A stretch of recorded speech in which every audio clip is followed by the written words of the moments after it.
Stiamo riempiendo tutto il reparto, in realtà ci stiamo ben organizzando per cercare di aprire anche l'altra ala del terzo piano in modo tale da avere qui alle malattie infettive complessivamente quasi 60 letti.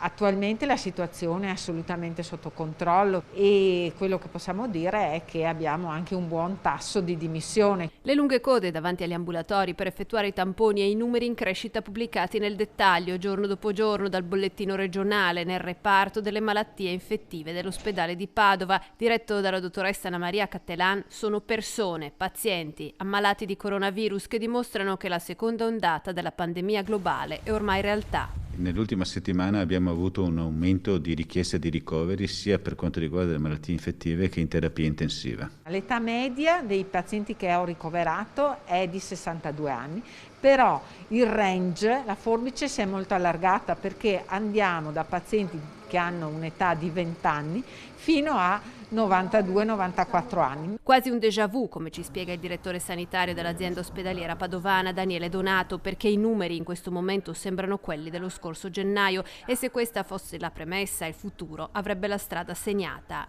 Anche se c'è da dire che i reparti degli ospedali e soprattutto il personale sanitario sono molto più preparati, ma in realtà anche più stanchi. L'impressione che abbiamo noi è che si sia ridotta l'attenzione a questo problema. Ecco. Ed è logico che nel momento in cui si riduce la tensione il problema emerge, quindi aumentano i positivi.